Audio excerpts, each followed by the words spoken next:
There it is. Pop up. You are live streaming on Facebook. All right. How are you guys? Doing well, thank you. We're good. Oh yeah, it's popping up. It looks really good. All right, I'm going to close the Facebook feed because Jen is going to help us. So welcome everybody. This is something that honestly I have never done before, and I suspect Sam and Kelly, you've never done this before either, right? First time on Facebook. All right. So, you guys, let's see. I am hearing, actually, Jenna, maybe mute the Facebook tab. So anyway, this is going to be something special. So I have the nicest couple with me today. I have Sam Ridgway and Kelly Ridgway. I hope it's okay to say your last names because I just did. That's fine. They are a super sweet couple. Both of them have experienced something that I personally have not. They've had surgery with me. I've always been on the other end of the knife. They both got on the business end. And Sam can tell us a little bit about what it's like being a man having plastic surgery and having plastic surgery awake and taking care of Kelly. And Kelly had some bigger procedures. And she can tell us what it's like to have some more transformative procedures and what that recovery was like, what the preparation process was like. And Sam can tell us about what it was like taking care of Kelly and vice versa. So Jen is also on with us. Jen is our social media coordinator. And Jen is going to kind of help keep us all running and keep us on track. And anybody who's watching live on Facebook, make sure you send us your questions. We have some that we can answer already, but if you think of anything, make sure to ask. So yeah, so we have a page or so of questions that people have pre-submitted, and they're all really good and thoughtful questions. And we'll just kind of go and kind of see what people see. So Jenna, what do you think? First off, Sam and Kelly, is there anything you want to just say just to put context in here before we get started? I don't know. I mean, I'm just ready to answer because I think if I start talking about stuff that I think about, that's not necessarily what I would want to know prior to maybe doing this or thinking about it. So I'd like to hear what other people are asking, and I'd love to answer those questions directly, just to give an honest review of what happened and where I was and where I wanted to be and whether it met expectations and all the rest of that kind of thing. I would think people would want to know. Well, to start out, do you guys want to say what you guys each had done and how far out you are now? Sure. I had upper eyelids blepharoplasty, and I'm probably, what do you think, 2 months, 3 months? What? Well, you were June 20th. Okay, so June 20th was when I got it there. So that's Sam. That's how far out I am. Yeah. So what bothered you about your upper eyelid, Sam? Well, it wasn't necessarily the whole thing about the aesthetics of it. It went beyond that. The eyelids being like that, I felt like I was tired. And it would go about, it got progressively worse as the day went on. So, in the morning wasn't that bad, but maybe by 12 o'clock or 1 o'clock, my eyelids felt heavy and my brain knew that I wasn't tired, but my body was telling myself I was tired. So that was that conflicting thing that went on day after day. And it was annoying. You felt like you needed a nap. Yeah, I felt like I needed a nap. That's what my body felt. It felt like my body was telling me that, but my brain says you're not tired. So there was this conflict going on. And then I was like, well, if there's a way to fix this and take care of it and not feel like that, then, obviously, why wouldn't you? So did the whole contact thing. And after I got it, and now amazingly, my body and my brain are all on the same page. So I don't get tired at 1. I don't feel like I need a nap, none of that. And the crazy thing is just because I got my eyelids done, my upper eyelids done, all of that stopped that entire conflict. Wow. And then you did that completely awake, right? I was awake. I mean, now than that one, I didn't really know what I was getting into. And I'm not saying that I wouldn't do the awake thing again because it wasn't bad. But when you're laying there and you know what's happening, it's not like you can necessarily feel the pain. It's more the pressure, and you know what has to be going on, even if you don't know specifically what it is. And then, everybody's trying to have a conversation like normal around me. And I'm like, I don't know. I don't want you guys focus on slicing my eyelids right now. I don't want to have a conversation about what I had for breakfast. So it was a little bit odd being awake under it. But if I had to do it again, I would probably do the same thing because there's a lot of stuff that can come up from going under anesthesia. And if you don't have to deal with that, then obviously it's going to be a better and possibly a quicker time for recovery. So for those of you who are not familiar with the concept of wake versus sleep, I do 99.9% of my surgeries asleep, or at least the patient's asleep. I'm awake. But Sam is a mountain of a man. It's all muscle. And he technically, because of his build, we can't sedate him in the office. So it would have been either a trip to the hospital to sedate him, which would be ridiculous, or there are certain people that are mentally cool enough. Upper lids are pretty straightforward. And I said, look, Sam, we could take you to the hospital to your upper lids, or we could do them under local. And he was like, that's fine. Let's just do it awake. So I will say 99% of procedures we do asleep. And we'll talk a bit more about anesthesia later on if you're interested in it. Kelly, would you like to tell people what we got a hold of you for? Oh my goodness. Well, I'll just say, honestly, you know, COVID's been just the most awful, crazy situation. But if it weren't for COVID, I probably wouldn't have even, I mean, you're stuck in your house, you know, we work from home anyway on a normal basis, but it just seems like when you're not allowed to leave or there's no place to go, you just, it's a mindset. And so I was watching, you know, some of your videos and your before and your afters and whatever. And I just, you know, I'd had this thing back and forth with myself just forever. But I mean, in my head, I probably, you know, I was never gonna, it's like, I might, you know, do some Botox for crows and 11s, but, you know, I'm not going to do the rest of that. But there was this one morning, what was it, like in end of February, March, and the world's going crazy. And there was this thing. And so I told Sam, I said, okay, I just sent pictures. So we'll just see what he says. And I said, you know, they're closed down. He's doing virtual consults. I don't know if I would have had the nerve to schedule that and come in and do it that way. But since it was accessible that way and it was safe and whatever, so I did. And it was just Carrie Taylor from your office reached out, and she was just so warm and reassuring and real. And I made it feel real. It didn't make it seem like this crazy plastic surgery thing. It was just, oh yeah, I mean, just very matter of fact and just like you were talking to your best friend kind of thing. And I mean, she was just so great. So we progressed to that virtual consult with you, and it was just, I got to tell you that where you can show this would be, okay, based on your picture, this is you now, this is what I could do. It was like, oh snap. Okay. Yep. Got it. I was just like, no, I mean, it just really, really was the hook. I'm like, really, because as you age, you know you're getting older and you see it in the mirror every day, but you don't feel that way on the inside. And then all of a sudden one day you're like, who is that? I don't recognize this person. I don't, you know, just because you don't feel that way. I'd worked on getting, you know, losing weight and getting fit, and then just all the other stuff that would normally just bounce back and be there just wasn't. I was frustrated and I didn't like it. So seriously, it was the hook when I saw that, okay, this isn't exactly, but this is this is what we can do. I was like, what did you get done?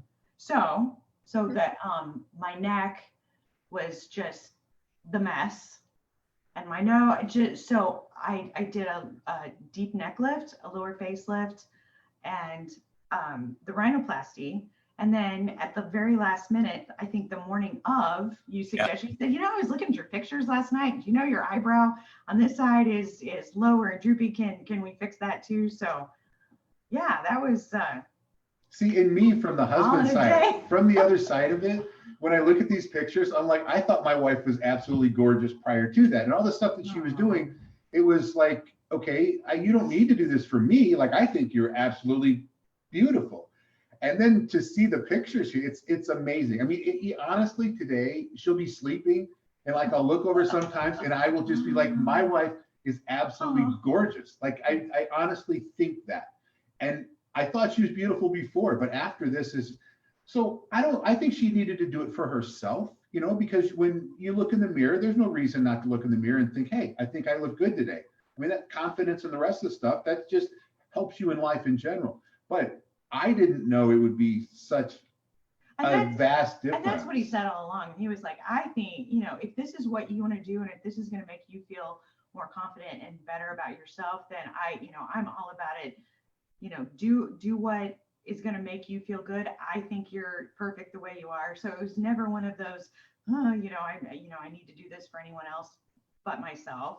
So, I mean, looking at the picture, okay, you go to a restaurant and you look at the burger on the front of the menu, and when they bring you that burger, it doesn't look anything like the burger on the menu. In this particular case, it looked like the burger on the menu when she came back. When she came back, it was like the picture had said. A lot of times things don't live up to expectation. But in this particular case, this exceeded expectation. It was absolutely amazing. Well, I'm going to tell you, Kelly, you got lucky because I feel like every kid in the class can't be the smartest kid in the class. Every kid in the class can't be the strongest kid in the class. So even if it's a class full of gifted students, some do better than others. And I turn out generally nice results, I like to think, but some get better results than others. And I think you're on the very top end of that spectrum. Actually, Kelly, you said at one point something that I took as a big compliment. You said, I looked at before, maybe you could remember exactly what it was. You said you had looked at before and after pictures all over and on the different websites and even on my website. This is when I asked you, is it all right if I out you and share some of your pictures? And do you remember what you said? You said something along the lines of, I didn't see anything on any website, including yours, that matched my results. Right. And that's true because, like I said, my consult was I don't even remember, like early March, end of February, whenever it was.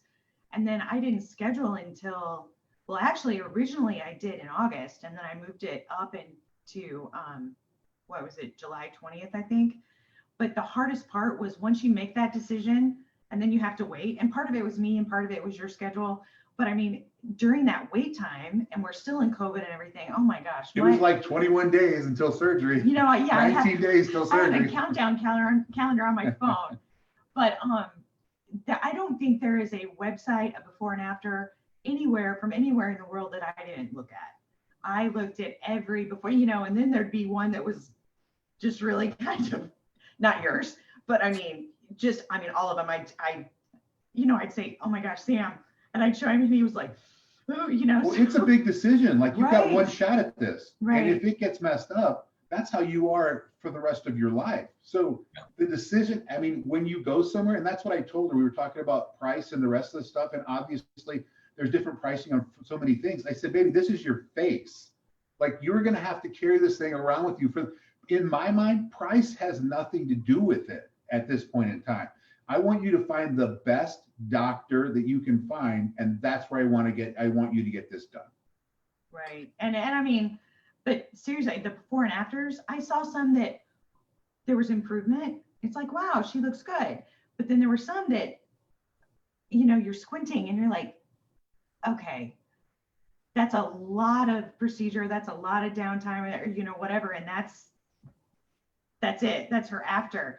And so I was trying, you go back and forth. And then of course, Sam did his eyelids so I did my consult with you first. And then after, that was planned and scheduled, he was like, you know what? I think I'm going to do my eyelids. And then he gets like right in and he goes first. I'm like, what is this? And because of COVID, I couldn't go in with him or, anything. So I drive him to your office, and then I've got to let him go in, and he's texting me and sending me video, as he's in there, and we're probably 35 minutes away. So leaving and coming back would have been ridiculous, and nothing's open. So I found a little park up around the corner from you, and I park in the park, and I'm waiting. And then after what he did, and he's like, okay, I'm ready. And he just walked out the front door, just with his sunglasses on, just like no big deal. And some of the stuff wore off when he got home, and he had a little bit of swelling, but nothing bad. But he said to me more than once, he was like, oh, I just did my eyelids. I can't imagine you're doing this to your whole face. Oh my gosh, you poor thing. And I'm just like, this is not helping me. Right. So I was going to ask, obviously his recovery was a little bit easier than yours since you had more things. We do have some people asking, how was your recovery? If you could describe it in some detail, how it went week by week. Sam's or mine? Yours. Sorry, Kelly. Maybe even starting like the first night, kind of first week, kind of first month? Now, Maybe honestly, I mean, looking back, it's all really that first day. I mean, there's points that I remember that first day, that first couple of days that I remember, but it's all just really kind of fuzzy. It was fuzzy. Okay, even though she'll tell you about her recovery, I want to tell you from a spouse's standpoint. So she's finished, and I finally go park. I walk up into the thing. I open the door. She's sitting there in a wheelchair. She's got 2 bags on one side of her head, the other side of her head. Her head is, let's just call it the size of a pumpkin, right? And I'm like, oh, great, baby. You know, I think her head was bigger than yours at that moment. Job. And I think you have to do that to have that realistic expectation that obviously when you get these procedures done, there's going to be a period of time you have to heal. You have to just understand that. And it's not, and you can't make judgment at the point where you get out of the surgical room. Okay, so that's not where you start doing that. So she has these things. We go home and she's a little bit hungry, so I start feeding her, what pudding was it? Yogurt, right. Anyway, so she's just drugged up. I'm trying to get her to close her. I'm like, would you close your mouth? I can't get the yogurt off the spoon. She's like, I'm closing my mouth. No, really, you're not. So that's where the whole thing started. I kind of vaguely remember that, but not, I think I remember more just because of your description. Yeah, okay, so now continue. That's from my side. Now it's in your side. But I mean, I don't remember pain there was discomfort, but I mean, not pain per se. And like I told you the other day in the office, I broke my wrist in January and had to have a plate and screws. I mean, just right. I mean, where my wrist connects to my hand. I mean, it was not pleasant. I had more pain with that, just, fell and snapped the wrist and had to have that. I mean, I remember pain. I mean, that is a memory that is just, that was so much worse than all of this. I mean, there was some discomfort. I mean, I'm a side sleeper. So during, the first 2, 3, 4 weeks, you have to lay flat on your back kind of thing, which, I mean, that was annoying and uncomfortable, but compared to the outcome, oh my gosh. I mean, there was nothing on the, if you have to weigh the scales on the pros versus the cons, there was nothing that was even remotely important enough or bad enough that I would say in a million years, oh gosh, if I'd have known, I wouldn't have. I mean, it was all very tolerable, very, you gave me everything that I needed at home to deal with anything that I couldn't sleep for a couple of nights, so I had medication to help me sleep. And part of that was just, you just felt odd. I mean, it was just odd. I mean, you're swollen, you can't roll over, it just kind of thing. So, I mean, it was more just odd. It was just not what you're used to. So sleeping was, for 2 or 3 nights was kind of an issue. But other than that, I didn't swell like I think some people do. I had a little bit of bruising right here for maybe 2 days, and then it was gone. I mean, that picture that you show on your stuff, what was that, like 10 days out? That wasn't even the picture that was about a month, I think, the one I just showed just now. I mean, well, we took so many, but I mean, the pictures that I had been used to looking at when I was looking at before and afters, and like on Real Self, and you're looking, okay, this is my day 2, this is whatever. I didn't feel like I looked like that. I mean, it was just, I kept waiting for the bruises. I kept waiting for, and that just didn't. And I mean, maybe that's just me, but I mean, it really didn't. And the drains suck. I'm just going to tell you, drains suck. But as you explained to me, okay, the reason we do the drains is so you don't have that swelling, so you're not completely bruised. So having those for 4 or 5 days, completely, I mean, as obnoxious as they were completely worth it. I mean, I wouldn't have said, knowing what I know now, I would have said, oh gosh, no, forgo the drains, because no. I mean, it was just. So let me from a maintenance standpoint, it was good. When I got everything to take care of her, I had like a calendar, and it was like laid out. Yeah. This is the medication you take on this particular day. It wasn't some bottle where I had to come up with some scheme on whatever piece of paper. It was laid out right there on a schedule for me to open up, to put on the table, to tell every time I had to give her whatever medication it was and for how long. So that was, I appreciated that, because that took all the guesswork for me out of 5 or 6 different medications of when I should. And there were even things that I had to wait like 3 days in order to start, I think, 2 medications, and it was laid out there as well. So coming from that, the maintenance portion from the person that's taking care of her was as easy as just reading the calendar. So I did appreciate that. But really, it's not like it was extended. I mean, we had 3 or 4 days of that. Yeah. But I mean, the other good than news is, that, I mean, it wasn't. going forward.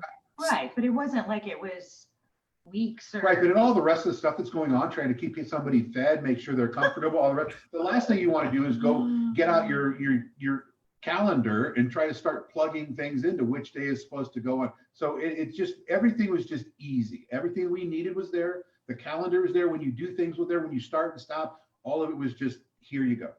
Well, for those, I had to say, you guys are pretty resilient. Some people still find it pretty overwhelming. So by the end of the year, we actually have an app on your phone that will literally just alarm every time you're supposed to do something. So we're in development with that now. And so for future people that may not be as resilient as you are, it will literally pop up and say, take this pill now. And it'll literally pop up and say, ice, just tell you what to do. That's the only way it could have been easier. That's the absolute only way.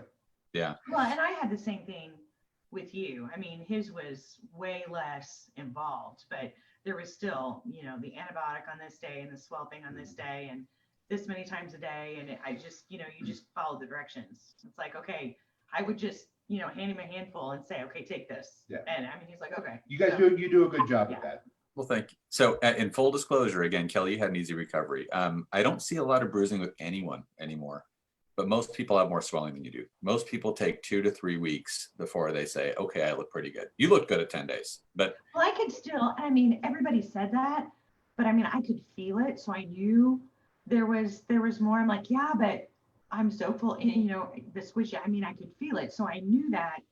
And it was, I think the difference is more from the profile than the front. And, I'm just glimpses in the mirror from the front. I'm like, oh my gosh, my jaws, this is like when I had my wisdom teeth out, my jaws are so swollen. But compared to everything else, it was really not nearly as bad as any of the other pictures that I'd seen or anything. I don't know how much of it was luck. It was you. I'm honestly thinking so much of it was, you. So I just feel very lucky and very blessed and so glad that you were the one that, did all of this magic with me. So. Well, so that ties into a few questions kind of go together that we got this theme a lot, which was, how long were you thinking of this type of thing? Had you tried other minimal things before? When you finally made the consult, how long between the consult and doing it? Like kind of how did you work out? And you kind of answered that with, COVID was what made it easy to do a virtual, low stress, it's low pressure. And we still do virtual consultations for those who want them actually. But kind of, had that been brewing for a while? Was that something, or is that just all of a sudden COVID hit and you're like, I'm having plastic surgery? No, I've been telling Sam forever. I'm like, I am getting something done with this neck. And he was just like, okay. He was like, if you want to do it, I kind of go in spurts where, you just ignore it and then you'd look. And then it was like, oh, I get frustrated. I'm like, you can only contour so much, and it was just, and it's not really a vanity thing. It was just, I didn't feel as old as I looked and it was frustrating. And I'm just like, and I've been, for a couple of years, I've been saying, oh, I'm going to do this. He's like, well, then just do it. But then I'd kind of forget. I'm like, nah, I'm not going to do it. But if the COVID whole thing hadn't happened, I don't know if I would have jumped on it then or if I'd waited a little longer, but I think I would have done it eventually. I'm just so happy with the way everything turned out and the timeline when we did, because it just worked out really, really well for me. Yeah. And for me, from my side, when I was thinking about it, I knew what was happening, and I didn't like it with the whole, getting tired, all the rest of those things. And obviously the look, I don't feel as old as I was starting to look either. So there was an element of that in there. And so when she said she was getting hers done, I'm like, oh, well, that sounds like that's a good idea. You can't really jump in front of you. And like she said, it was COVID, so you don't have to go anywhere, right? You can stay at home forever. So it wasn't like you had to really go out. So I was like, yeah, but why don't I just see it? Because the problem with men is that they're just supposed to suck it up. And they're supposed to get old and you get wrinkled and distinguished. And I think that's the mindset that that has been tried to be portrayed. But the That's question actually- beyond that would be why? That's actually Why do you have to feel like that? Why should you have to get up, look in the mirror and say, oh my God, you know, I'm just getting old, and then turn around and walk off? Why should that be the case if there's a way to have that go away? And you had maybe what, 3 or 4 days? So you had some swelling and just. It wasn't that long, right? Yeah, It wasn't I mean, that long. The it worst was- part of the whole thing for me was I couldn't work out for 2 weeks. That was, or 3 weeks, wasn't it? Yeah. I couldn't work out for 3 weeks. That was 2 the weeks worst for part. you. Cheated, so cheated. No, I didn't. Oh my God, yes, you did. It's all coming out. Hey, Jen, I just want to make sure this is streaming on Facebook, correct? Carrie Taylor just it is. texted me that she couldn't see it. Okay, but Oh, Carrie's yeah. technologically challenged, so we just had to make sure. So both of you, this is another question that came up a lot. How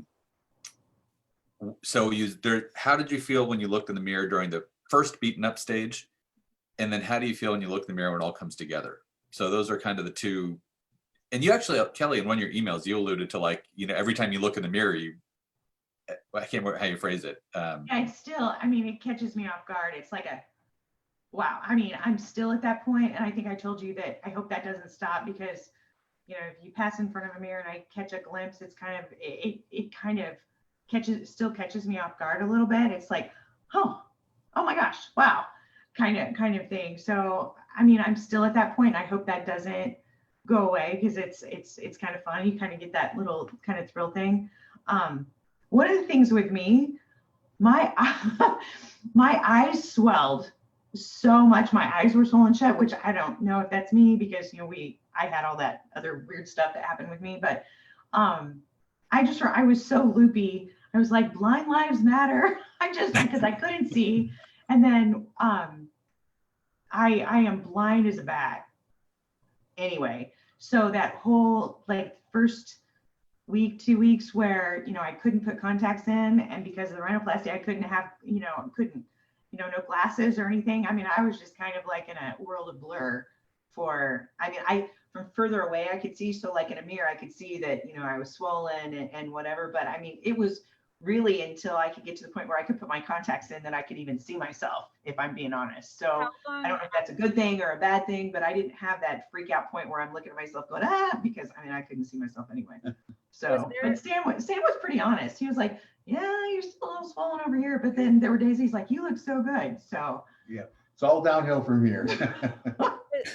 Yeah. Was there a point where you looked in the mirror and you were like, oh, I look pretty good, like I could go to the grocery store without feeling like people are going to be staring at me? Oh my gosh. Well, I think you were a little more hard on yourself than I was, because I'm like, you look great. I mean, you could go anywhere right now. But she's like, oh no, my cheeks are a little bit. We went to eat somewhere, because most places, you know, it's the mask thing anywhere. But we went to eat somewhere where the mask came off, and the whole time I'm like, and you're like, you look great, stop. So yeah, but so that's my point with this, is from the time that she felt she was ready to go out with swelling and stuff down, and when I felt like, oh my gosh, you look amazing, like you don't need to wait any longer. And if I had looked hideous, I don't think you would have wanted to take me out to a restaurant just for anyway. you. Right, you wouldn't have. So anyway, the time when you're ready to go out and the time that she felt she was ready to go out were two different time frames. The first one was far earlier than when she was like, okay, I'm ready to go. Oh, that's in. So I'll mention again, I'd say for my average patient, 2 to 3 weeks. One of the things Kelly had in her face, is it right if I say how old you are, Kelly? Or what? How old are you, Kelly? I'm 51.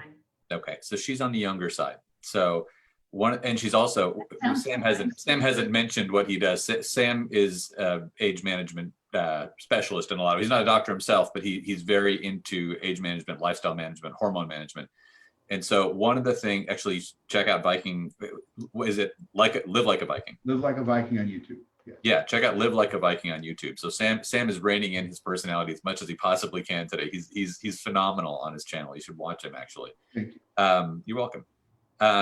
So Kelly is young, and Kelly is in great health, in optimal health, I should say.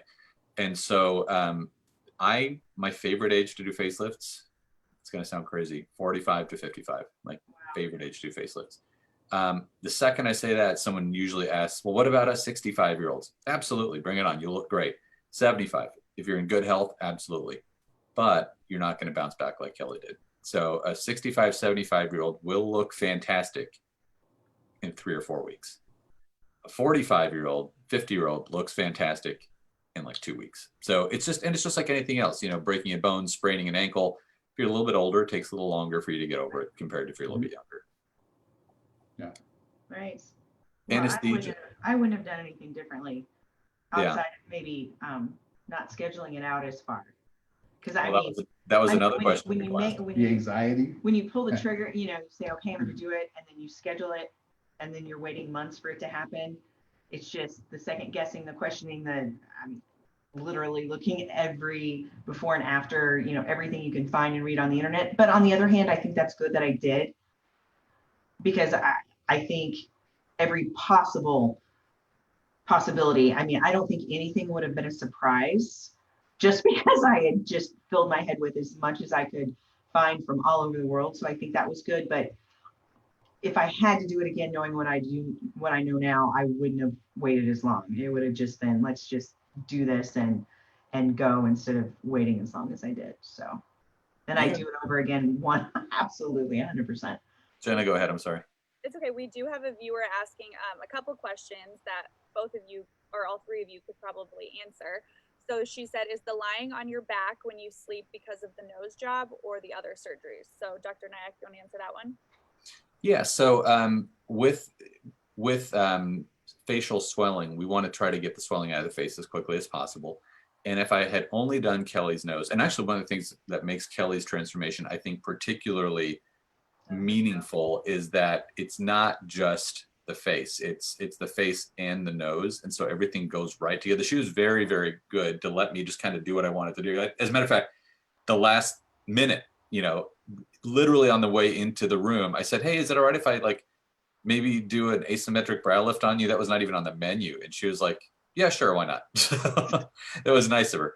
But it was just, well, it was, I mean, but who knows more than you do? I mean, I think probably when you're in the grocery store, anyone you see, you're going, oh, wow, you know, that could, you know, I just can't even imagine how you look at people just in passing every day without seeing things and going, oh, wow, I could this or that. So I didn't even hesitate, because I figure, you know more than anyone symmetrically what can be done and what's going to, you know, the outcome and what's going to be better or worse. So I mean, I had my complete trust. I'm like, if you think, absolutely, whatever you think is going to be the best outcome, you know, I mean, I can imagine thinking I know more than you than that. So.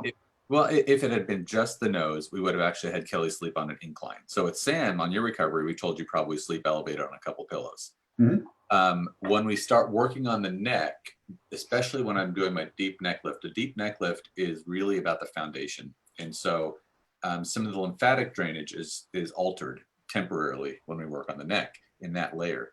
And so in the front section of that layer. So once I've added a deep neck lift into the mix, we actually ask our patients to sleep flat on their backs. And that way, the swelling in the face, if you're up on an incline, the swelling in the face is being pulled down under your chin where it can't really get out very readily and it stays too long. It irritates and upsets people. If I tell you to sleep flat on your back, all night long, the swelling in your face is being pulled back into the posterior column where I didn't operate. And so it helps evacuate the swelling more quickly. So if it was nose only, it would have been on an incline, or eyelids on an incline, because that is still intact. Once I start mucking around here, I tell people to sleep flat on their back. Well, if I'm being honest, looking back, since I had incisions in front and behind my ear, there's no way I could have laid on my side anyway. So yeah. I think it was probably the absolute most comfortable to lay like that and not be turned, because if I even kind of turn my head one way or another, I'd feel that pressure just, and it wasn't, well, I mean, even after the drains, but since one of the things that I didn't know and I didn't expect until afterwards, the numbness and kind of tingling numbness in my ears and this part. So if I even turned my head one way or another, it was almost like your ears asleep. You know, you wouldn't really feel it unless you put pressure, and that wasn't especially comfortable. So in all honesty, the most comfortable position was to lay on my back flat and not have pressure on either side while those healed. So, I mean, it wouldn't have worked any other way anyway. I just didn't realize, I mean, I knew that like in my pre-op, it's like, oh yeah, and by the way, you're gonna sleep 3 weeks flat on your back, no pain. I was like, oh my gosh, what? But I was like, oh, that's gonna be a thing. But I mean, it was the most comfortable way to lay anyway. So I mean, it wasn't a thing. You started to touch on kind of the tingliness and how things felt. Someone did comment, what does it feel like after you have the neck lift or the facelift? Like, does everything feel normal? Is it pretty numb for a while? Where are you at now? I still have, and what was it? July 22nd, I think was my surgery date. I mean, there's still just, and it's not everywhere, but there's still just like maybe a few points, just right around my ears that are still just a little bit numb and tingly, but it kind of comes and goes. And with my nose, I mean, there's days that I feel really congested. There's days that I don't. I mean, it just kind of comes and goes, and that's all part of the healing process. And I've talked to Dr. Nayak. He was like, yep, that's what it is. It's this long, it could be out until however long. So knowing that, it doesn't bother me, but every once in a while I notice that it's like, oh yeah, that like putting earrings in and out, it's kind of it's still kind of, just because my earlobes are still just a little bit numb and tingly, one more than the other, but I mean, it's not all the time. It comes and goes, and I know that's all part of healing, and it's so much better than it was. So I know it's healing, and I know it's getting better, but it's just all still part. I mean, it really hasn't even been that long. Mm-hmm. So I mean, I have no problem. It's just something that I notice on a day-to-day that, it's getting better, but it's still just there just a little bit. So. That's a healthy attitude. And Sam actually mentioned something along those lines about your recovery too, Sam. There are just some things that you have to accept if you're going to do this. You're going to get some great benefits out of it, and we are going to minimize discomfort every way we possibly can. But there's some stuff you have to work through. And so I jokingly say, especially when you get a really nice transformation, first you pay for it, then you earn it. So right. Exactly. It's the first couple weeks, first couple months, there's a little bit of just a patience process involved, and everyone gets through it. It's fine, and it's actually good to talk about. If you're going to do this, and if anybody would expect that there's not going to be a little bit of work on your part, or a little bit of inconvenience, or even just and I didn't have much, but a little bit of pain. I mean, I think that's just crazy to think that, oh, this is no downtime. I mean, it was a major thing. I mean, there's still some days that I'll just be driving down the road, something I'm like, oh my gosh, I cannot believe I did this. I can't believe I went through with this kind of thing. But then you kind of, check in the rear view and you're like, yeah, I did. Or, one of my kids lives 4 hours away, my 25-year-old son. And with COVID and everything else, I didn't see, and I didn't see him for a bit until after. And he just kept looking at me, shaking his head, saying, Mom, this is just so weird. This is so weird. And I'm like, bad weird? And he's like, no, it's just like, you look 35 and you're my mom and you're not 35. And it's just weird. So, I mean, in his weird way, that's his way to compliment, I guess. But he would just stop, and he'd hold his phone up. And I'm like, what are you doing? He goes, taking pictures. It's just so weird. So even, the kids are just, and I told you the other day, my youngest, Haley, she was like, wow, so now you've got my face. I mean, that's her perception. You have my face now, Mom. Okay. So again, weird little compliments, but I wouldn't have changed anything. I wish I would have done it sooner. Wish I wouldn't have waited so long. It's amazing. I think two of the things that I would say to people that would think about doing this from the guy's side is, one, things don't heal evenly. Like when I got my eyes done, I expected that both of them were going to heal evenly at the same pace. And when one wasn't, I called it my Franken eye. And I was like, this one's healing like slower than this one. And then there was like this little bump on there. And I go in and I'm like, okay, this isn't going to stay like this. You're like, no, your eyes have a tendency to just go right back to the way they're supposed to be. And I'm like, okay, I'm going to trust you. And obviously it did. But when you're going through it and you see like a little oddness on one side that's not on the other side, you start questioning like, oh my gosh, is there something wrong here? So just understand nothing is wrong there. It's the process that you're going to have to go through to get to the end where you want to be, but it's not going to heal symmetrically. Yeah, that's a great. So I'm actually going to touch on a question that came in live here a second ago. Kelly, you had alluded to you bruised under your eyes a little bit more. You said that's related to all the weird things, and people are like, oh my God, what were the weird things? So I'm just going to just touch on that for a second. So 2 weird things with Kelly. One is she had an injury right here years ago. And so 2. When was that? When I was 2. When she was 2. I fell down wooden stairs when I was 2. So that's one of the weird things with her. Time. And then secondly, she was very oozy. There's like a normal difference in height. Some people are 5 feet tall, and that's a normal height. And other people are 7 feet tall, or 6'2", and that's a normal height, because there's a spectrum of height and spectrum of eye color and hair color that is normal. There's also a spectrum of how much people are oozy or bleedy. You know, some people are paper cut, doesn't bleed. Some people paper cut, and a teaspoon of blood will come out. And those are both normal. Kelly was on the much more bruisey, oozy side. She was so bruisey, oozy, actually, that I almost did not do her nose that day, because she was so bruisey, oozy on the lower part of the face. I always do the nose last, because it's the least sterile piece. Part of me, for a minute, I told you guys this, part of me for a minute, I was like, I might put that nose off to a different day. But we have a lot of tricks in our sleeve, and we were able to obviously complete the entire thing safely and in one go. But that was the weirdness, is 1, previous injury, and 2, she's just a little bit of a bleedy bruiser kind of person. So it was nothing bad. It's just, that's what she meant when she said why she bruised a little more under the eyes. And really, that only lasted like 3 or 4 days, I think. Yeah. I mean, because I was completely prepared for, you know, the big bruising and the whites of your eyes and the whole thing. And I mean, and it wasn't even all the way. I just had a little bit just in the tear trough right there, and 2 or 3 days, 4 days max, and it was gone. So again, you know, I guess I can thank those lovely little drains, but you know,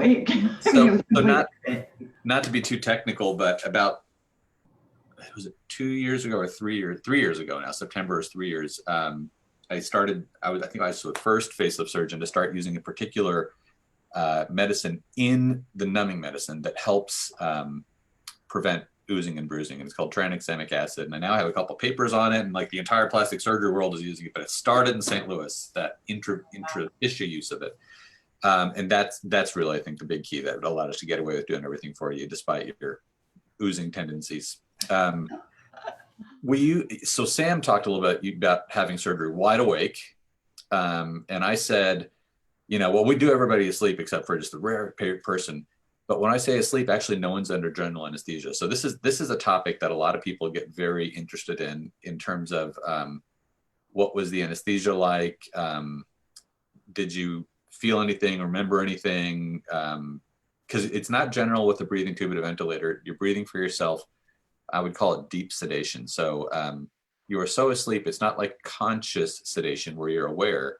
You're more sleepy than that, but you're still not under general anesthesia with the breathing tube. So describe going into the operating room? Do you remember like when I drew on you and do you remember walking in? You know?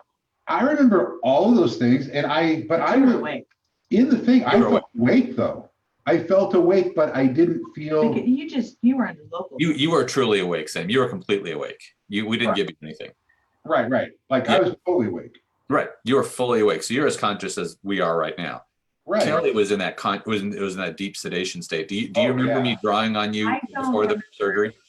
No, I don't remember any. I remember maybe getting the IV and that's it. And then I remember waking up. I remember kind of a little bit of a conversation.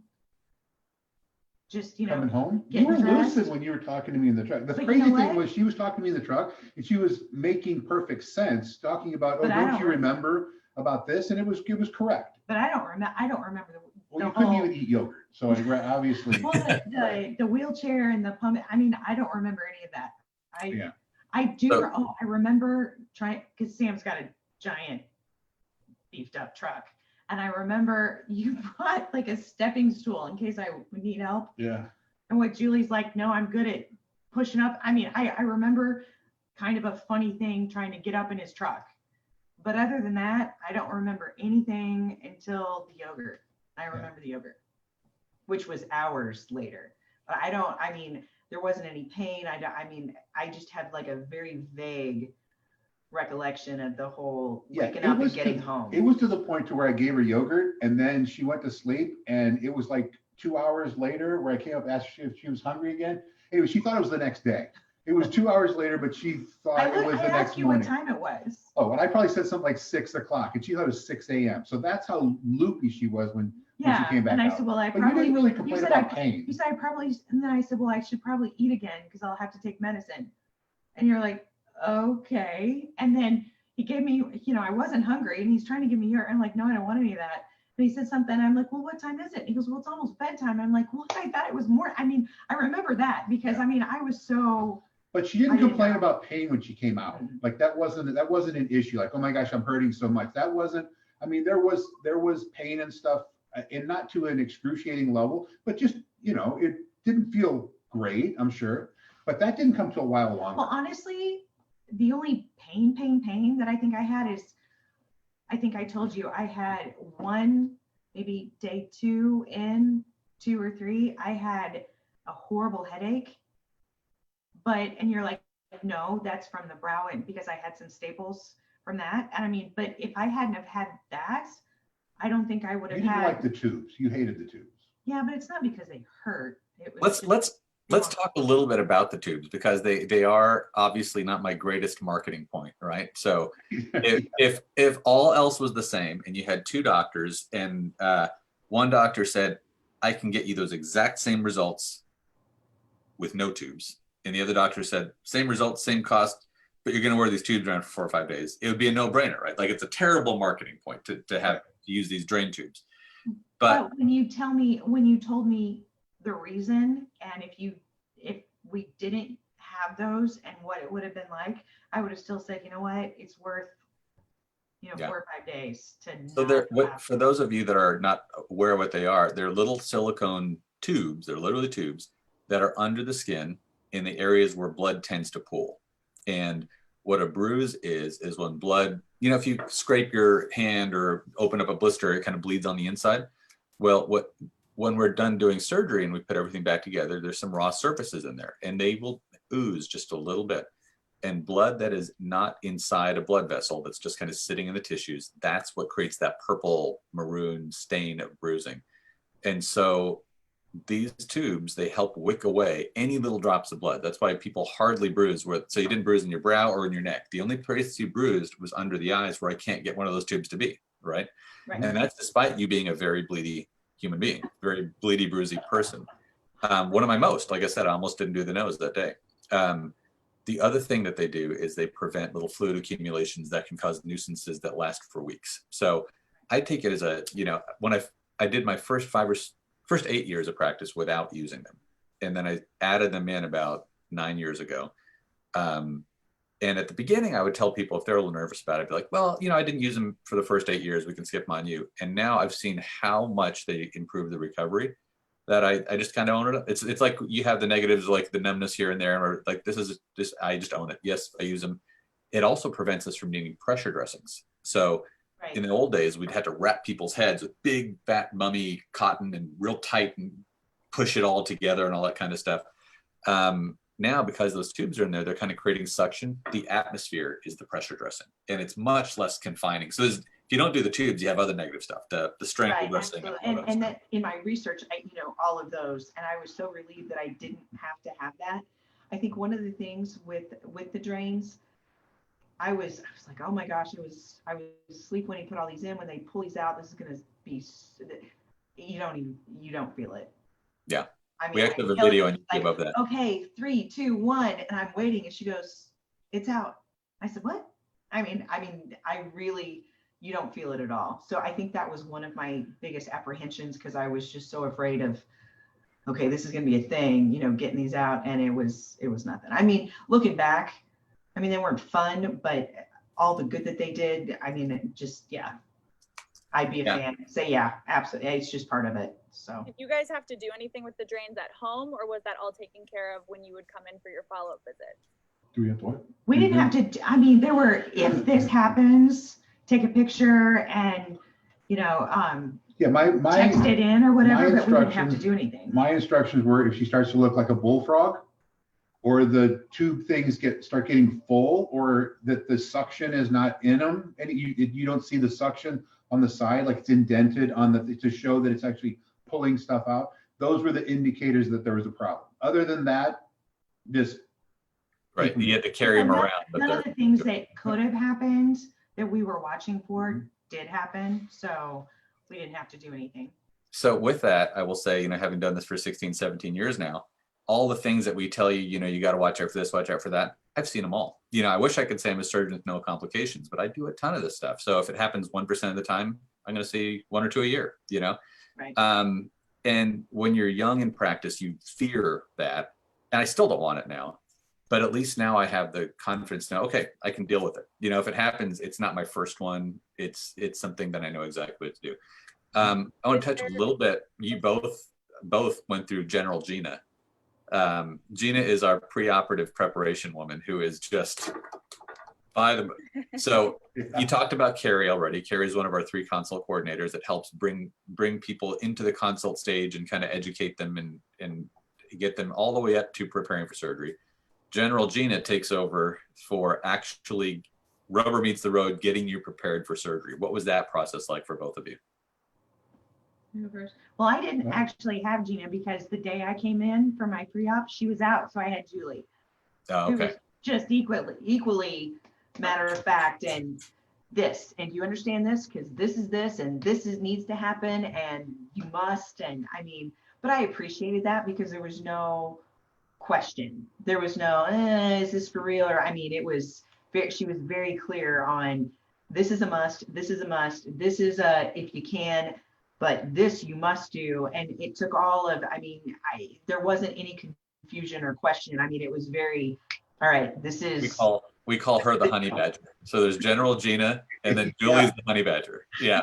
So it was you very need good. someone in that role. I appreciated that. I appreciated knowing exactly where you stood. And this is important because of this. And if you don't do this, this is going to happen. So 1, 2, 3. And there wasn't any guesswork in any of it. You knew exactly where you stood and why, and you're going to do this. And if you don't, this is what's going to happen. And that's really bad. So I appreciated just being upfront and laying it all out. So it was definitely upfront. I went in and I was laying on the table and I was like, I said, I've got some healing peptides that I'm going to take, and you just watch how fast I heal. And so all of a sudden, everything just stops. And she says, listen to me. If you were going to put anything in your body other than what that doctor who went to Yale and went to Harvard says, but he knows a lot more about this stuff than you, if you're going to do any of that stuff, we're stopping this right now and you can just go home. I'm like, all right, fine. So yeah, the honey badger, that's probably a very good description. But you know what? I think when you're dealing with this stuff and the things that can come up and happen, I think you kind of need to be like that. You need to follow this protocol and you need to do this because if you don't, there are things that can come out of that you're not going to want.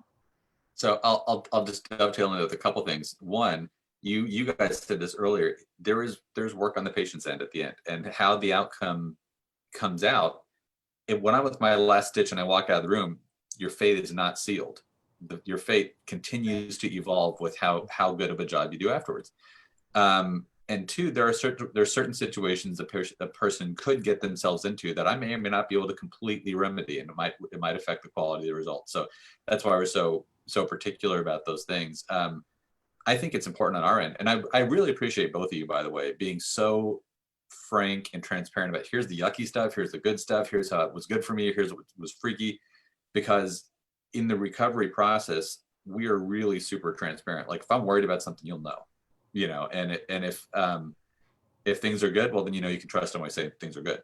So it's really important that there's kind of true honesty both directions. So we have kept these guys for almost an hour now. Jen, are there other burning questions that we need to have them on for? Most of them are more just surgical related for you personally. The final one is for you, Kelly. They just said, how long after surgery did you feel like yourself mentally and physically? Okay, the last part one more time. It was, how long after surgery did you feel like yourself mentally and physically?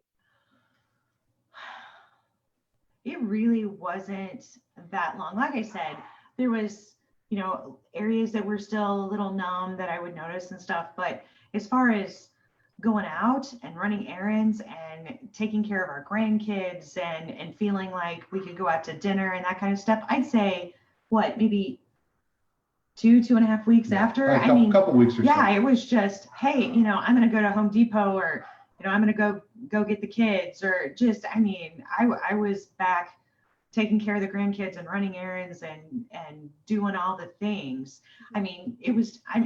The one thing with the COVID, just having the incisions around your ears and having to put the mask on, that was kind of a little, just to be careful. But if that's the only thing that I have to complain about, it's absolutely a no-brainer with that. And then go ahead, Jenny. Go ahead, Jenny. After you have one.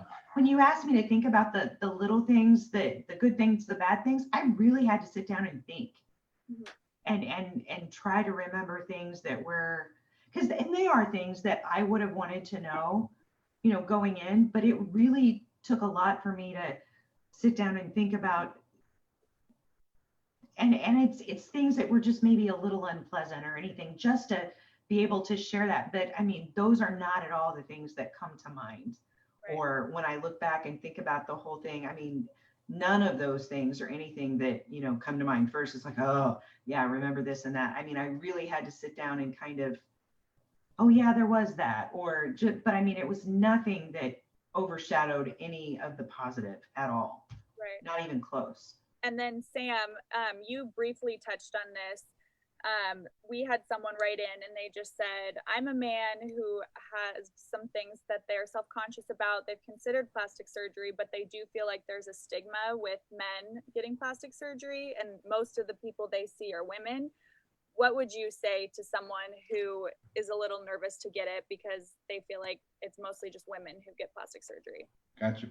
Well, I get to show you how much I wanted to hide it. I did an entire YouTube video on it and put it out there for other men. And here's my take on this. I'm 53, my wife's 51. And through a lot of people's lives, you raise kids, you do all these things, and you get to a point in life where you hopefully have a couple extra dollars in your bank account, you have less responsibility, the kids are grown or at least self-sufficient. And in my mind, this is the time when you start to actually live. And right in this 50 area right here, because I don't have nearly as many responsibilities and I have more resources. So in that time that you want to live and go see things and do things, not only obviously I think your health should be in there from like an exercise and all the rest of the stuff we know about, but I don't know why you would want to feel self-conscious about something going on in your body if there's a way to fix it, and not fix it from the point where anybody can tell that it happened, but fix it from such a natural point that people are just like, you look good. I don't know what it is, but you look good. And when you get results like that, I just don't know why you would want to continue to look in the mirror every morning and say, I don't like that. So no, I don't have any problem with any guys, and I don't feel self-conscious about it. I'll tell anybody what happened. I think it looks great. And quite honestly, the only people that would be hating on it are people that are jealous that they can't have it. That's all there is. It's really funny is people will often tell me that they want a subtle result, or they don't like plastic surgery, or they think plastic surgery looks funny. What it is people don't want an unnatural result. So it can be a big change as long as where you land looks human and soft. And for women, soft, for men, edgy. But as long as where you land looks actually normal, like that could plausibly happen in nature, the degree of change is almost irrelevant. So like Kelly, I'm going to pull up one here. So people often ask what exactly did a deep neck lift, did a rhinoplasty, did a lower facelift, did some brow tweaks, and then a bunch of things that don't really even have names, honestly. I would say it's one of the bigger changes, but the other comment that we got on you more than anything was it looks so natural. So looks soft, feminine, pretty, but natural. The word I kept getting was natural. And I think that's a great example of, as long as you land in a good place, it can be natural, even though it's a big change. So the last question I'm going to ask for you before we let you go, couple people have said to me, was there an identity crisis? Like one person made kind of a snarky comment, like, she's going to need a new passport. Could she unlock her phone? Was You there don't any? unlocking your No, phone. I will tell you that I did have to redo my Face ID on my phone. I believe it. I did. I'm like, okay, serious. You know, I told Sam, he's like, really? And I said, yeah. So I had to redo my Face ID on my iPhone. So. Was there ever a point, and there may not have been, which is great. I see this in rhinoplasty, isolated rhinoplasty without the rest of it, where people will sometimes they look in the mirror and they're like immediately, it's usually right when the splint comes off, and they kind of start to cry, or they get misty, and you go, "What's wrong?" They go, "Nothing. I don't know what's wrong. I don't know why I'm crying." And when you really kind of dig into it a little bit, it's a little sense of like not loss, but it's like a little bit of relief. My nose is okay. Everything's still good under there. A little bit of it's that's not what I'm supposed to see when I look in the mirror. I think sometimes even a feature they hated, it's weird when it's gone. Like, did you have any points where, or has it always just been like, oh, thank God, this is what I was supposed to look like? No, it's always been, oh, thank God. I love it. Like, well, like I said, I mean, it was, you feel a certain way on the inside. You know, you still feel like you're 25. I mean, just because you're 50 or 51 doesn't mean you feel like you're 51. And Sam and I are both really active and do lots of things. So it's not like, you know, oh my gosh, you know, my back, my knee, what, I mean, we feel good and we do things, but you look in the mirror and you did not look like how you felt on the inside. So from the very beginning, even with, you know, at the beginning with the swelling and whatever, I mean, I could squint and see it. And I was like, oh, there I am. It's back. You know, it was like, there you are. You know, that person that you've been missing that you felt like on the inside was finally who was looking back at you again after all that time where it kind of went the other way. And so, no, there was never ever a anticipatory moment. It was always like, here you are. Hello. So I've just been. And all the friends have been like, and good friends that would say, you know, that's a bad job. You know, not, I don't want to hurt your feelings, but you know, that's it. And everything has been entirely positive. I mean, it's just, whether you look at it from my perspective, from all the friends' perspective, everything is, how can you do that and still make it look natural? Like, how can you make such a transformation and still look natural? When she goes out, she gets hit on by a bunch of guys and stuff. And I would, okay, whatever. No, I'm just telling you, that's what, right? It's just a totally different, if you really look at it life, it's a totally different thing because you get judged a lot on how you look, especially if you're a woman. So, you know, that's just part of it. And when you have something like this that takes that age way down, I mean, it's something that you're treated differently when it happens. So many of our friends, I swear, have been on your website looking at, okay, well, what could I do now? I mean, everybody that would have never considered before. It's like, okay, what's the website? So, I mean, so many have gone and looked and, you know, have been at least considering things that have bothered them before that they would have not necessarily ever acted on now because they've seen, you know, what a testimonial, right? When your friends are like on your website saying, okay, well, how can I get that? I mean, you can't get a better testimonial than that. Well, guys, I have to say, when I approached you both about doing this, I really mean this is the first time we've ever done anything like this. I was very excited when you said yes, but I could have never guessed that this session would have been so genuine and so informative and so fun. I mean, that hour went by like it was nothing. I really appreciate it. And I'm not just saying this. You gotta go check Sam's channel out, Live Like a Viking on YouTube. I mentioned it once before. I want to mention it again. You can actually see his recovery video on there. Come to think of it. But you guys, thank you very much. Don't tell Gina. Oh, I've watched it. I heard about the peptides. So I'll tell you what. So after I watched it, I went back and was like, I wonder if that's why they're both so oozy. I wonder if they had those in up front because Sam was a very oozy guy too. No, I'm not going to call it. What's that? It was after the fact. It was after. Okay. All right. Well, now that Jenna, do you have anything left for these guys, or should we let them go and answer those other questions? Oh, just everyone's been commenting that you guys look great and that your attitude helps and is great and all positive things. So thank you guys so much. All right. Well, thank you guys. And Dr. Nayak, thank you. I mean, I cannot thank you enough. I can't thank you enough, Dr. Nayak. It's amazing. It's absolutely amazing. So yeah, you're getting a Christmas card this year. Oh, well, thank you. You guys are awesome. Well, I will let you both off, and I appreciate you very much. All right, thank you. Bye, Thank guys. you. All right, bye. All right, so Jenna, do we have a couple other things left to answer? Yep, just a couple things for you. Yeah, I don't know if I can. Here we go. Oh, I can leave. All right. Bye, guys. Bye, guys. Okay, there we go. All right, it's just the two of us. So we did have a couple questions. Someone said, can you have an IPL done at the same time while getting a deep neck lift? Yes, I'll be doing that for one of my patients in about a month. So we do that. There's no issues with that whatsoever. Awesome question then. They said, can you do this on people who take blood thinners? No. So control of bleeding is critical for being like when I'm doing this, it's I'm working around all of the most important things that make us human, the nerves that move your face, that give your tongue the ability to taste, your ability to speak. I'm really in the very intricate parts of the head and neck. And so to be able to see clearly, I need no bleeding during surgery.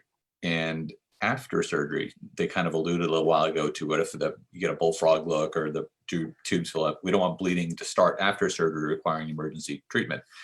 And so if someone is on a blood thinner and they're on it for good reason, we really shouldn't even consider cosmetic surgery of the face. Got it. And then does the facelift help with the tear trough or baggy eye issue? That's a great question. So if you had asked me that 6 months ago, I would have said no, not at all. But I have a special way I do my facelifts. And one of the things I've been doing in the last 6 months or so is from underneath the facelift, releasing the tense adhesion between the orbicularis and the orbital rim. And it actually nowadays, it does actually help with the tear trough. If you have a meaningful lower lid aging change, though, you still need to have a lower blepharoplasty. But if they're not having their lower lids done, I can actually show you an example of that. If you're not having your lower lids done, but I do this particular kind of facelift, there is actually just as a side effect, some real improvement in the lower lid. So here's an example of that. This patient did not have her lower lids done. She had a brow lift. She had a lower face neck lift, deep neck mini lift. She had a lip lift to shorten the distance from the nose to the top of the lip. And all of the improvement you see here was from my releasing the tear trough ligament, the orbitomalar ligament, as a part of my facelift. She didn't actually have a lower blepharoplasty at all, but there is actually some carryover from the degree of freedom that I create in the cheeks these days. So it would be like a case by case basis. Case by case, yeah. If it was much worse than this, she would need a lower bleph.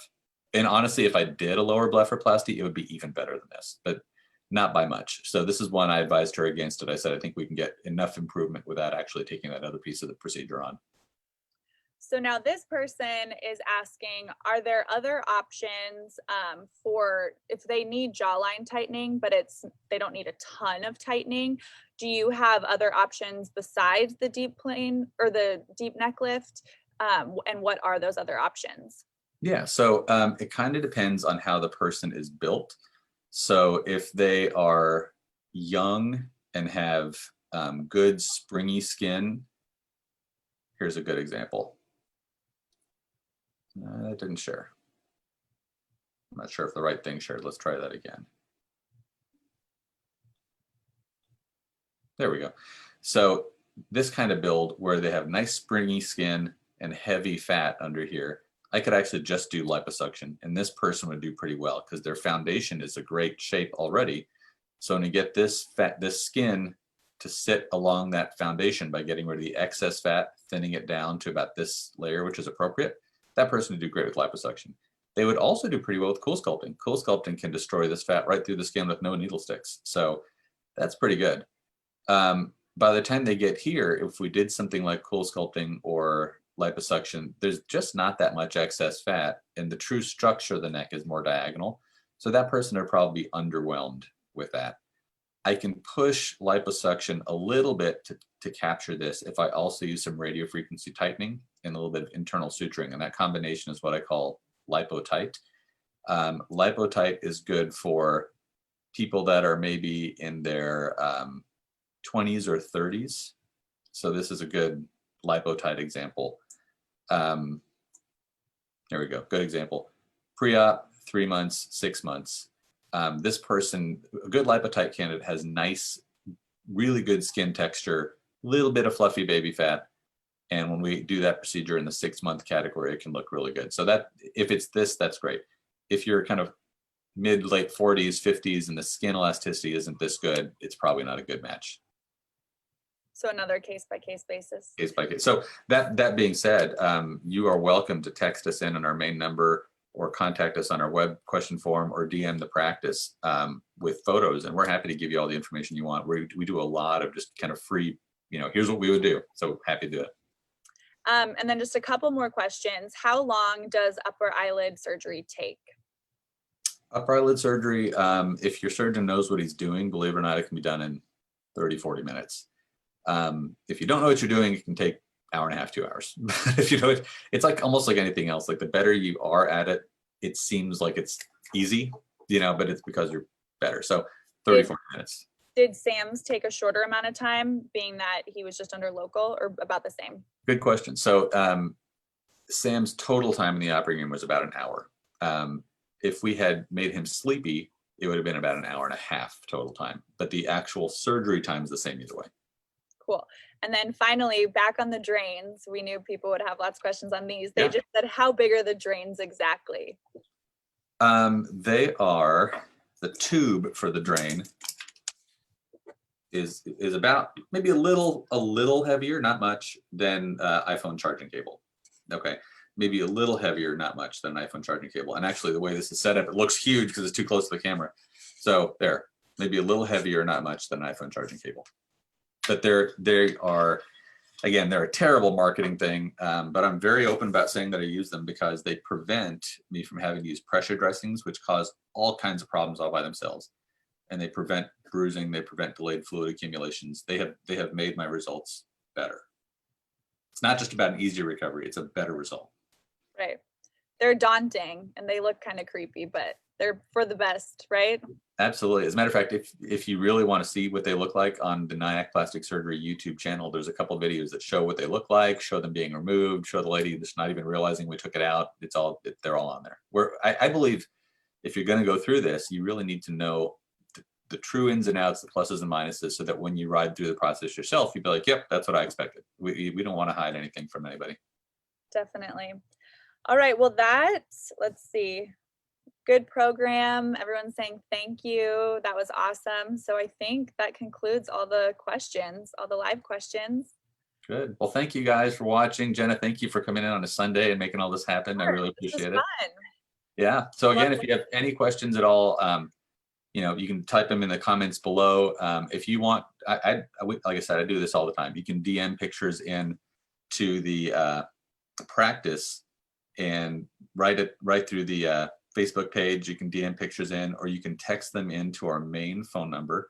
That's another place you can get them to us, or you can email them in to our consult form through the website. Any of those things are fine. I'm trying to find here a picture of what good pictures look like. I know I have one here. The photo guidelines. Yeah. Here we go. Found it. So if you do want to send us in pictures, I'd be more than happy to look at them and give you some guidelines. You might take a screenshot right now so you can get this little piece here. But basically, I need a good front view where I can see the shadows under your eyes, not super, super bright. I need a good side view where I can see your whole head and shoulders, and it's not you taking your own side view with your head turned on your shoulders. It needs to be a true profile shot, and then a chin down. With those 3 views, I can usually give you really good recommendations. So feel free to take a screenshot of that. Awesome. Well, thank you, Dr. Nayak. Thank you, Jenna. Have a good rest of your Sunday. Bye, everybody. See you tomorrow. Bye.